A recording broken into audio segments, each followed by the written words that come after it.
Salam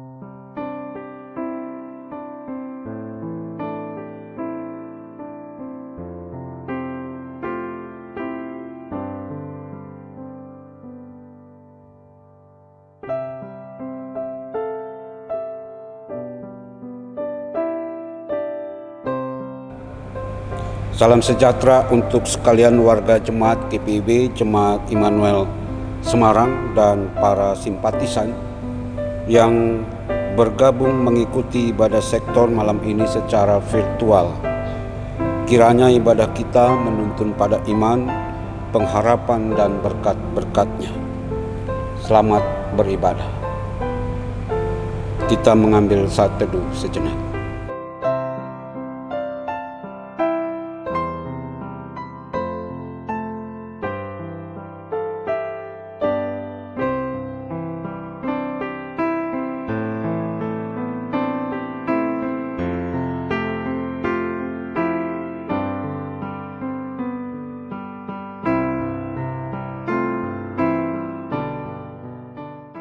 Jemaat Tuhan dipersilakan untuk berdiri, menghadap Tuhan dan menyembah-Nya serta memuliakan nama-Nya karena kasih setia-Nya besar atas kita. Kita bernyanyi dari Kidung Jemaat nomor 18, baitnya yang pertama, Allah hadir bagi kita. Allah hadir bagi kita dan hendak memberi berkat, melimpahkan kuasa Roh-Nya bagai hujan yang lebat. Dengan Roh Kudus ya Tuhan, umat-Mu berkatilah, baharui hati kami, oh curahkan kurnia. Mari kita berdoa. Ya Allah Bapa yang kami puji, sembah, dan muliakan dalam Tuhan Yesus Kristus, kami bersyukur karena dari hari ke hari, dalam suka dan duka, Engkau setia menjaga dan menolong kami. Kami bersyukur karena diberi kesempatan bersama keluarga untuk menghayati persekutuan dengan Tuhan melalui nyanyian dan doa dan mendengarkan firman-Mu. Kuduskanlah ibadah kami ini ya Tuhan. Berkati setiap keluarga yang sudah hadir. Dalam nama Yesus Kristus kami berdoa. Amin. Bapak Saudara dipersilakan duduk kembali. Kita kembali bernyanyi dari Kidung Jemaat nomor 18, baitnya yang ketiga. Kidung Jemaat nomor 18, bait yang ketiga. Allah hadir, oh percaya, dan seterusnya kita nyanyikan bersama. Allah hadir, oh percaya, dan berdoa padanya, agar kita dikobarkan oleh nyala kasih-Nya. Dengan Roh Kudus ya Tuhan, umat-Mu berkatilah, baharui hati kami, oh curahkan kurnia. Bapak Saudara yang terkasih dalam Tuhan, kita akan masuk dalam pemberitaan firman. Namun sebelumnya mari kita berdoa. Ya Tuhan ya Bapa, kami akan membaca firman-Mu. Biarlah di dalam bimbingan dan pimpinan Roh Kudus kami dimampukan untuk memahaminya dan menghayatinya. Di dalam Yesus Kristus kami memohon. Amin. Bapak Saudara yang terkasih dalam Tuhan, marilah kita sama berdiri. Kita akan membaca Alkitab yang terambil dari Injil Markus pasal 8 ayat 31 sampai ayatnya yang ke-38. Injil Markus pasal 8 ayat 31 sampai ayat 38 dibacakan demikian. Kemudian mulailah Yesus mengajarkan kepada mereka bahwa Anak Manusia harus menanggung banyak penderitaan dan ditolak oleh tua-tua, imam-imam kepala, dan ahli-ahli Taurat. Lalu dibunuh dan bangkit sesudah 3 hari. Hal ini dikatakannya dengan terus terang, tetapi Petrus menarik Yesus ke samping dan menegur dia. Maka berpalinglah Yesus dan sambil memandang murid-muridnya, ia memarahi Petrus, katanya, "Nyahlah iblis, sebab engkau bukan memikirkan apa yang dipikirkan Allah, melainkan apa yang dipikirkan manusia." Lalu Yesus memanggil orang banyak dan murid-muridnya dan berkata kepada mereka, "Setiap orang yang mau mengikut aku, ia harus menyangkal dirinya, memikul salibnya dan mengikut aku. Karena siapa yang mau menyelamatkan nyawanya, ia akan kehilangan nyawanya. Tetapi barang siapa kehilangan nyawanya karena aku dan karena Injil, ia akan menyelamatkannya. Apa gunanya seseorang memperoleh seluruh dunia, tetapi ia kehilangan nyawanya? Karena apakah yang dapat diberikannya sebagai ganti nyawanya? Sebab barang siapa malu karena aku dan karena perkataanku di tengah-tengah angkatan yang tidak setia dan berdosa ini, Anak Manusia pun akan malu karena orang itu apabila ia datang kelak dalam kemuliaan Bapanya, diiringi malaikat-malaikat kudus." Demikianlah pembacaan Alkitab. Berbahagialah semua orang yang mendengarkan firman Tuhan dan melakukannya. Terpujilah Yesus Kristus. Hosiana. Hosiana, Hosiana, Hosiana. Bapak Ibu dipersilakan duduk kembali. Bapak Ibu yang terkasih di dalam Tuhan, untuk kita dapat mencermati, merenungkan, menghayati pembacaan kita pada malam ini, maka hal yang penting bagi kita adalah bagaimana kita memahami orang-orang Yahudi di dalam pemikirannya tentang Mesias. Bapak saudara yang terkasih di dalam Tuhan, kalau kita mencoba untuk mentelusuri apa yang menjadi pikiran orang Yahudi tentang Mesias, maka secara umum mereka memiliki sebuah harapan akan datangnya zaman yang baru, zaman yang penuh dengan kedamaian, zaman yang penuh dengan kehidupan yang berlangsung untuk selama-lamanya. Jadi inilah konsep tentang Mesias atau pengharapan mesianis yang ada di dalam alam pemikiran Yahudi. Lalu Bapak Saudara yang terkasih dalam Tuhan, apa yang terkandung di dalam pemahaman atau pengharapan mesianis di dalam alam pikiran Yahudi? Di dalam gagasan tentang mesianis atau pengharapan Mesias, bagi orang Yahudi di dalamnya, di sana dipenuhi dengan kekerasan. Bahkan di sana juga dipenuhi dengan semangat yang nasionalistik, destruktif, bahkan juga keinginan untuk membalas dendam.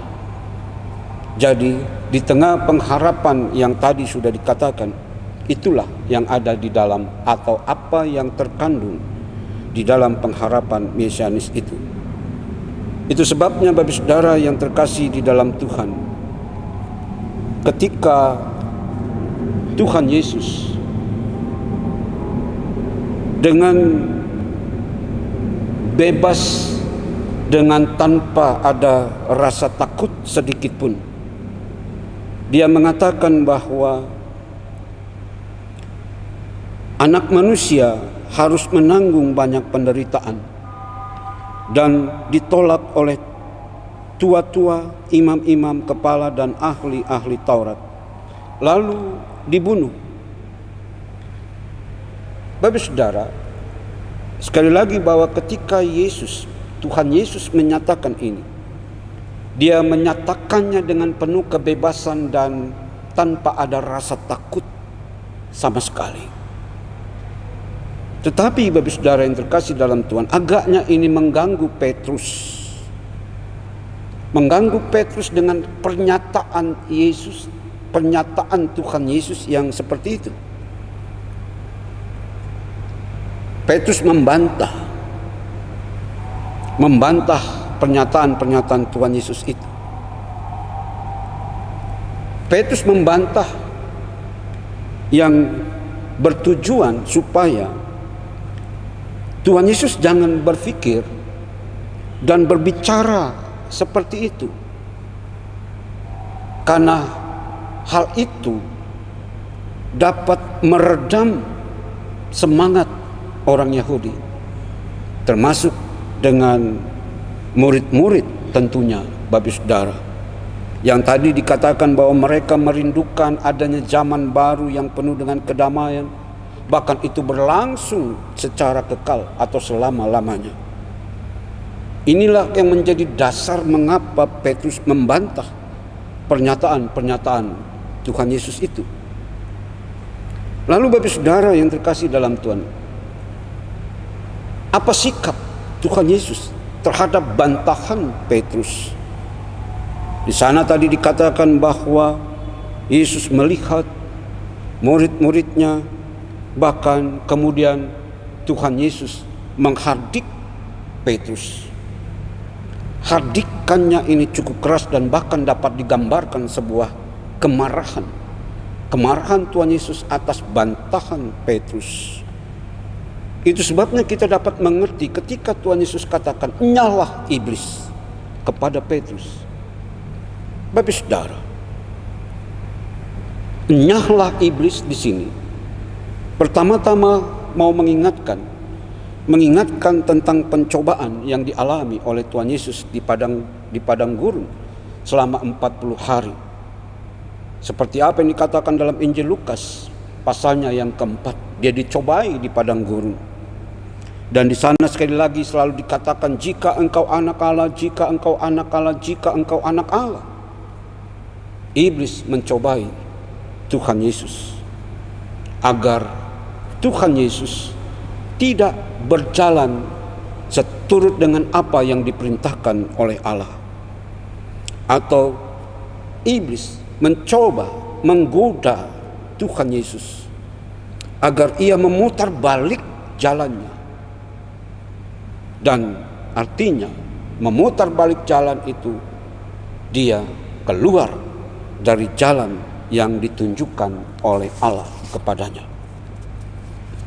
Lalu Bapak Saudara yang terkasih di dalam Tuhan,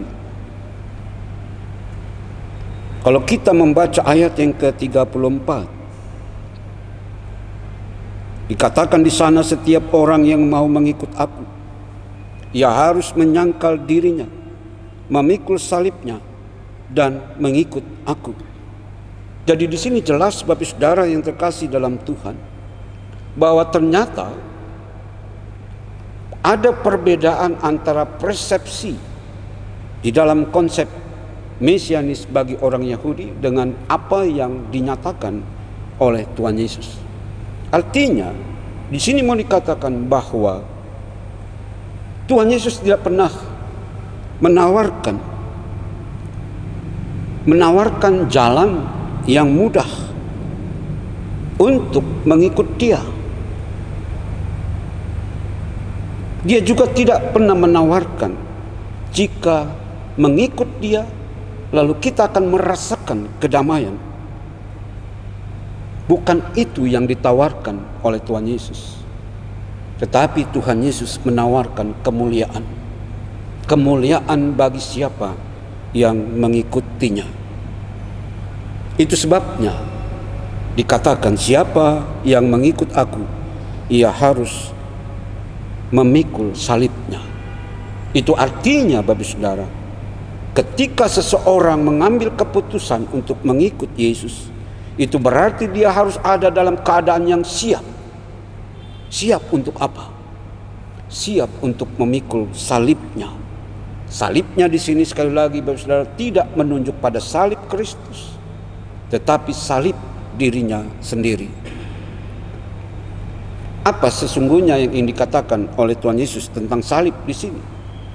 Yang ingin dikatakan oleh Tuhan Yesus, Bapak Saudara, salib di sini, orang yang mengikut Yesus, dia harus siap kalau ia dianggap sebagai penjahat. Bukankah Yesus disalib, disamakan, dikategorikan sebagai penjahat? Yang kedua, mengikut Yesus itu berarti kita harus siap dianggap sebagai pemberontak. Bagaimana Paulus dikejar-kejar, ingin dibunuh karena dianggap sebagai pemberontak atau sekumpulan pemberontak. Jadi, Bapak Saudara yang terkasih di dalam Tuhan, sekali lagi mengikut Yesus itu berarti kita harus siap untuk memikul salib kita sendiri. Yang kedua, Bapak Saudara, bicara tentang salib, bahwa ketika ia memanggil seseorang untuk mengikut dia,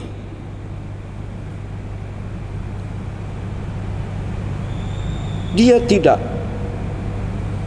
memberikan satu ajakan, dia tidak memberikan perintah, tetapi atau dia tidak pernah meminta seseorang melakukan dari sesuatu yang tidak pernah ia lakukan. Dan inilah seringkali dikatakan sebagai satu ciri seorang pemimpin di dalam konsep Kristiani. Pemimpin yang melayani. Dia tidak hanya sekedar meminta seseorang melakukannya, tapi terlebih dahulu ia sendiri sudah melakukannya. Bapak Saudara yang terkasih dalam Tuhan,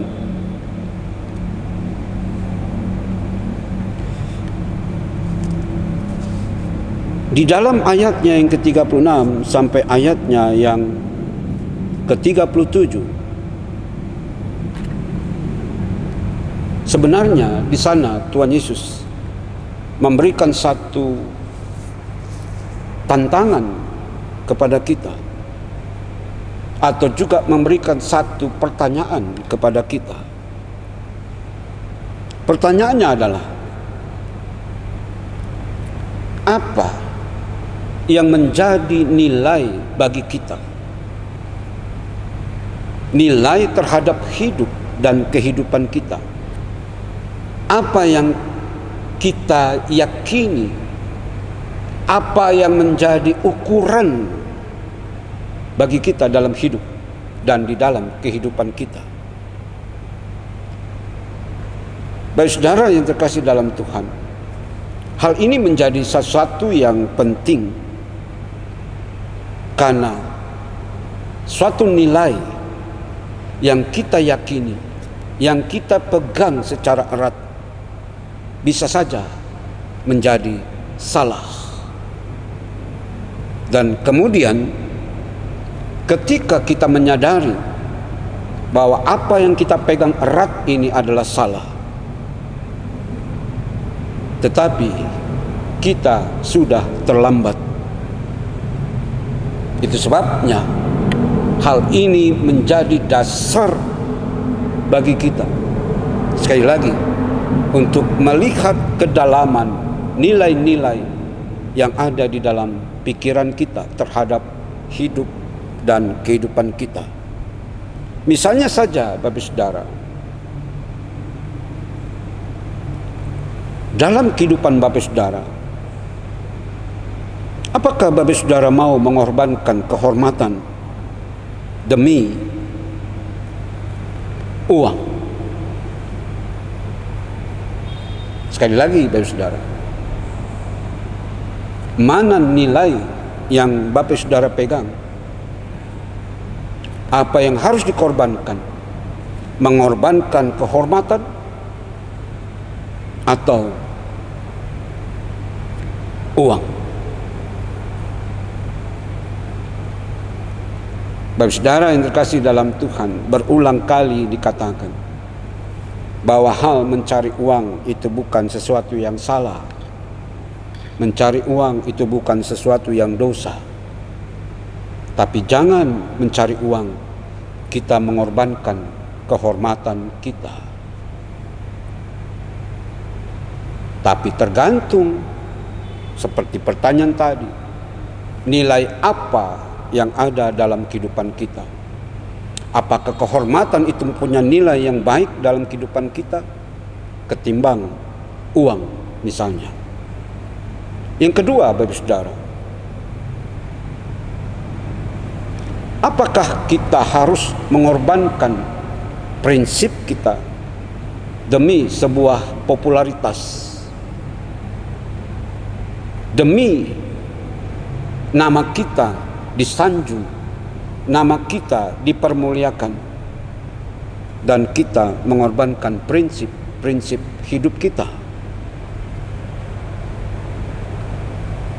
Sekali lagi, tergantung nilai apa yang ada pada kita. Berpegang pada prinsip, atau kita hanya sekedar untuk menjadi atau memperoleh popularitas. Yang ketiga, Bapak Saudara, apakah kita akan mengorbankan sesuatu yang sifatnya kekal, sesuatu yang sifatnya abadi, demi sesuatu yang murah? Misalnya saja, Bapak Saudara, mungkin saja Bapak Saudara saat ini bekerja dengan penghasilan sebulan mungkin tidak memadai, atau hanya cukup-cukup saja. Lalu Bapak Saudara mendapatkan tawaran dengan bayaran yang begitu tinggi.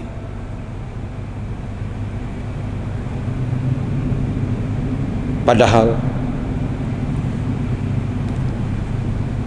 pekerjaan yang Bapak Ibu Saudara lakukan itu, walaupun mungkin yang didapat hanya cukup-cukup saja, tapi ada jaminan untuk hari tua kita. Sementara ada tawaran dengan penghasilan yang cukup besar, tapi selama kita bisa bekerja atau selama kita dipakai, Bapak Saudara mau pilih yang mana? Mana yang harus dikorbankan? Itu sebabnya tadi saya katakan, apakah kita mau mengorbankan sesuatu yang abadi, sesuatu yang kekal, ketimbang sesuatu yang murah dan sifatnya sementara? Ketiga hal ini, sekali lagi Bapak Saudara, tergantung nilai apa yang ada di dalam hidup dan kehidupan kita. Dan Tuhan Yesus mengingatkan itu kepada kita. Dan di ayat yang terakhir di sana dikatakan, Bapak Saudara, sebab barang siapa malu karena aku dan karena perkataanku di tengah-tengah angkatan yang tidak setia dan berdosa ini, Anak Manusia pun akan malu karena orang itu memuliakan, karena orang itu apabila ia datang kelak dalam kemuliaan Bapanya diiringi malaikat-malaikat kudus. Di ayat 38 ini, Bapak Saudara, menyadarkan kita tentang kekristenan kita, bahwa kalau kita bicara tentang kekristenan, itu bukan perkara yang mudah, karena kekristenan begitu banyak tantangan, bahkan juga ancaman. Artinya bahwa di dalam kehidupan kekristenan kita, yang pertama mau dikatakan kita ada di dalam dunia yang sulit dan menolak atau memusuhi kita. Inilah situasi, inilah realitas kekristenan. Dia ada di tengah-tengah dunia yang seperti itu. Maka yang ingin dikatakan oleh Tuhan Yesus, Di tengah-tengah dunia yang sulit ini, yang menolak, bahkan memusuhi Bapak Saudara, apakah Bapak Saudara malu memegang identitas sebagai orang Kristen? Saya ingin katakan Bapak Saudara, banyak orang demi rasa aman, demi ketenangan, dia merubah KTP-nya. Dia orang Kristen tapi KTP-nya berbeda. Banyak yang melakukan itu, baik karena malu, baik karena takut dan sebagainya. Dia rubah KTP-nya. Apa penilaian Bapak Saudara? Dan dari apa yang mau dikatakan Tuhan Yesus, Bapak Saudara, kalau itu kita lakukan, kita malu memegang identitas sebagai kekristenan kita. Tentunya bukan hanya sekedar sebagai Kristen, tapi berpegang teguh pada ajaran-ajaran Kristus. Ketika kita malu atau mengabaikannya, atau menghindarinya oleh karena kesulitan-kesulitan yang ada, maka hal yang patut kita sayangkan Bapak Saudara, bahwa jangan kita pernah berharap untuk mendapat tempat yang terhormat di dalam kerajaan Allah. Itu yang Yesus janjikan. Kalau kita malu, maka kita juga tidak akan mendapatkan tempat yang terhormat di dalam kerajaan Allah. Bapak Saudara yang terkasih di dalam Tuhan, demikianlah kehidupan dalam rumah tangga, kehidupan dalam perkawinan, atau kehidupan dalam kita berkeluarga. Di dalam kehidupan rumah tangga dan berkeluarga, kita juga diperhadapkan dengan kesulitan-kesulitan yang ada.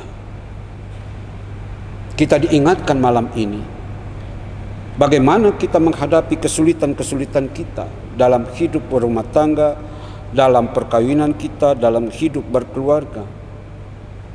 Firman ini mengingatkan kita, bagaimana kita harus tetap berpegang pada nilai-nilai Kristiani yang sudah tadi saya sebutkan satu persatu. Mana yang kita pegang? Apakah kita harus mengalahkan nilai-nilai Kristiani kita demi menutup kesusahan, menutup persoalan-persoalan dan sebagainya? Ini harus kita pikir ulang Bapak Saudara. Supaya apa? Bukan hanya bicara soal kita mendapatkan tempat yang terhormat dalam kerajaan Allah, tapi dengan berpegang pada prinsip dan nilai-nilai Kristiani kita, maka hidup kita sendiri sesungguhnya mendapatkan penghormatan. Tapi sekali lagi, apa nilai dalam kehidupan kita? Apakah kita lebih senang dihormati manusia, ataukah kita senang mendapatkan penghormatan, mendapatkan tempat penghormatan di hadapan Allah? Inilah perenungan kita di malam ini. Tuhan memberkati kita. Amin.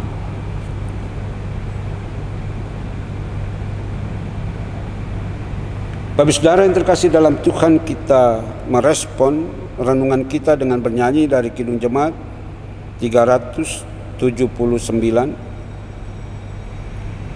baitnya yang ke-7.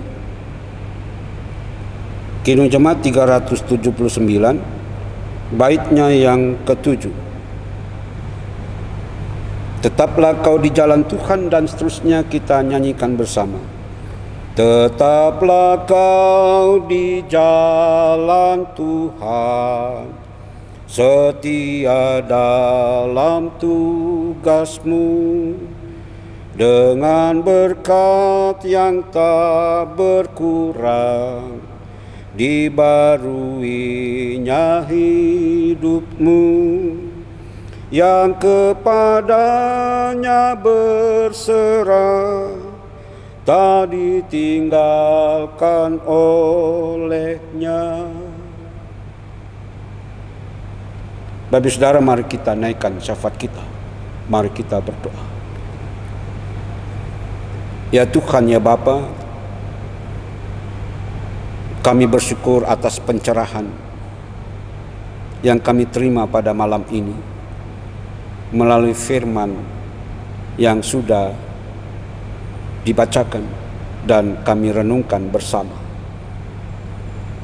Biarlah di dalam pencerahan ini kami dikuatkan dengan nilai-nilai kehidupan di dalam hidup kami, sesuai dengan apa yang Tuhan ajarkan dalam kehidupan kami. Namun kami juga menyadarinya, kadangkala kami kalah dengan segala kebutuhan, dengan segala kepentingan, dengan segala persoalan-persoalan dalam hidup kami. Kadangkala kami mengorbankan kehormatan kami mengorbankan prinsip-prinsip hidup kami, bahkan kami mengorbankan kebahagiaan kami.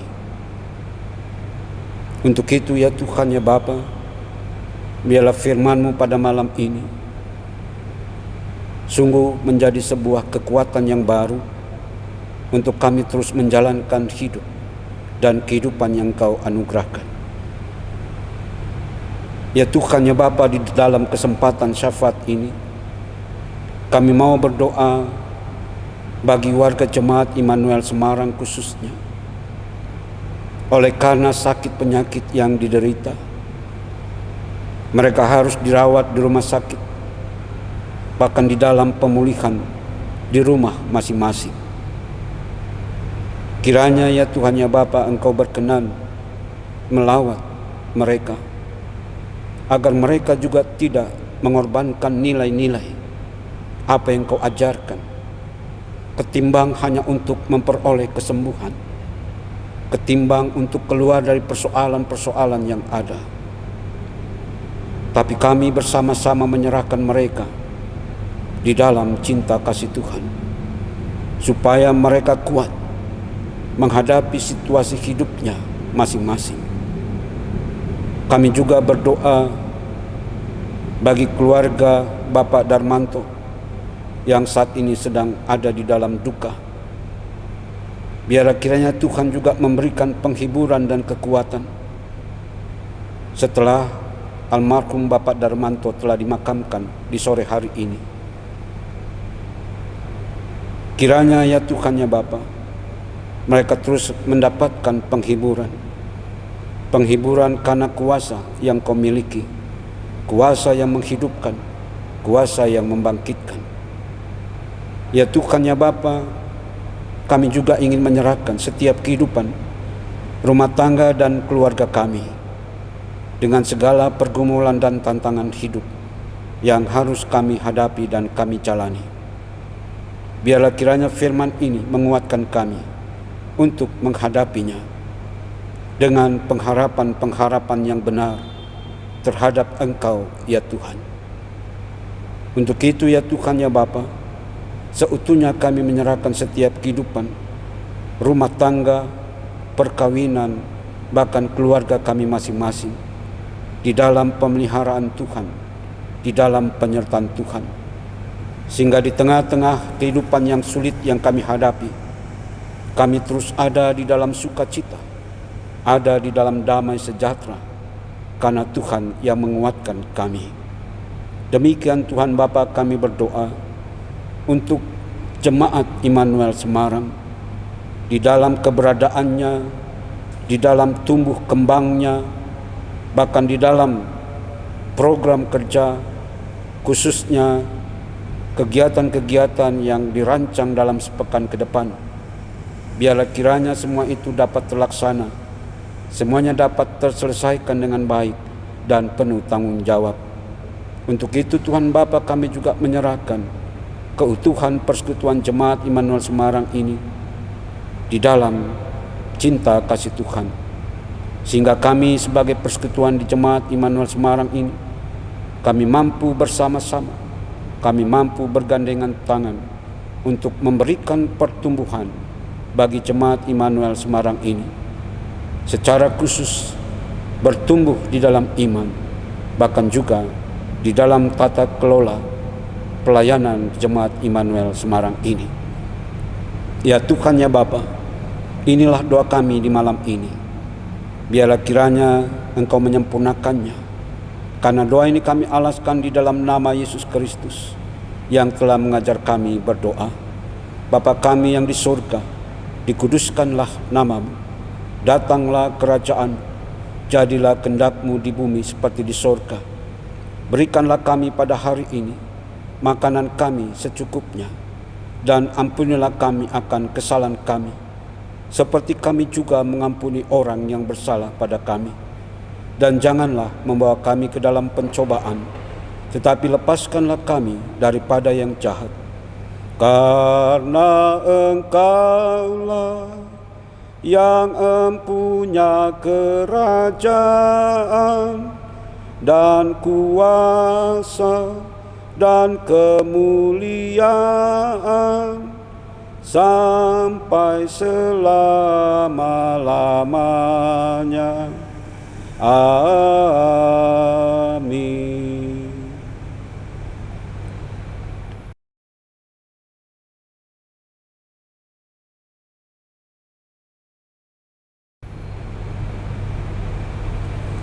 Bapak saudara yang terkasih di dalam Tuhan, kita diberi kesempatan untuk mengungkapkan syukur melalui kantong-kantong pundi yang diedarkan di rumah kita masing-masing, dengan mengingat kata Alkitab yang tertulis di dalam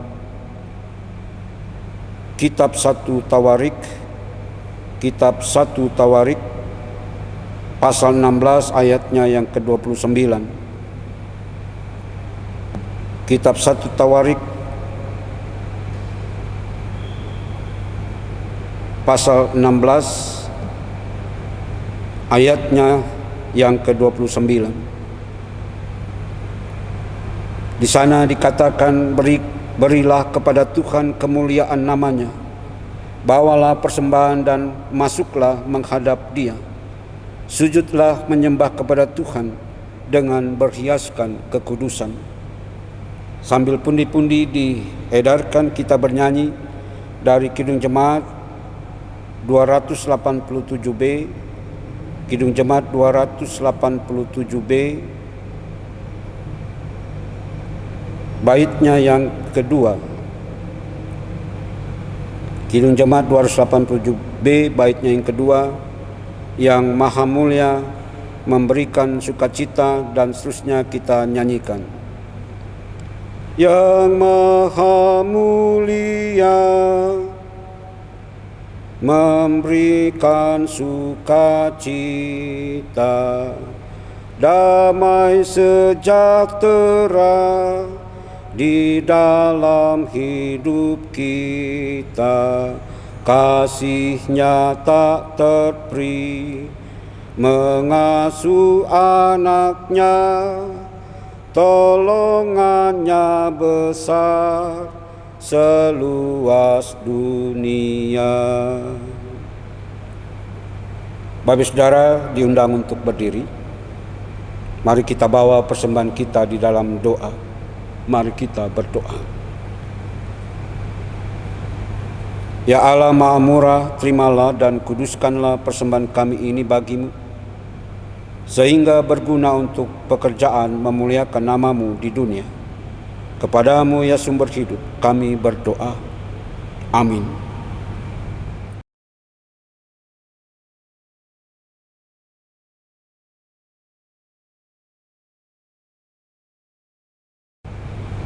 Bapak saudara masih tetap berdiri,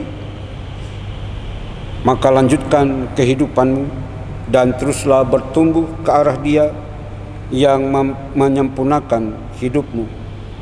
Kita bernyanyi dari Kidung Jemaat 405, baitnya yang pertama. Kidung Jemaat 405, baitnya yang pertama. Kaulah ya Tuhan surya hidupku, dan seterusnya kita nyanyikan. Kaulah ya Tuhan surya hidupku, Asal kau ada, yang lain tak perlu. Siang dan malam Engkau ku kenang. Di hadirat-Mu jiwaku tenang. Mari kita bersatu dalam doa. Ya Tuhan ya Bapa,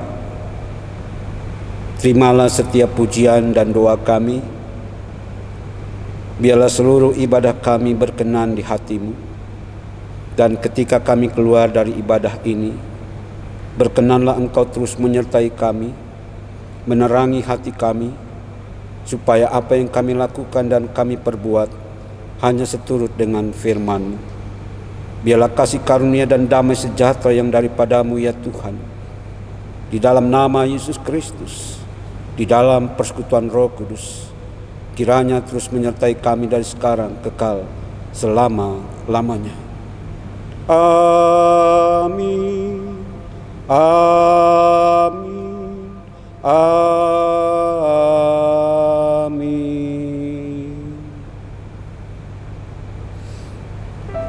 Dengan demikian, Bapak Saudara yang terkasih dalam Tuhan, ibadah kita telah selesai. Kita berjumpa kembali di hari Rabu mendatang.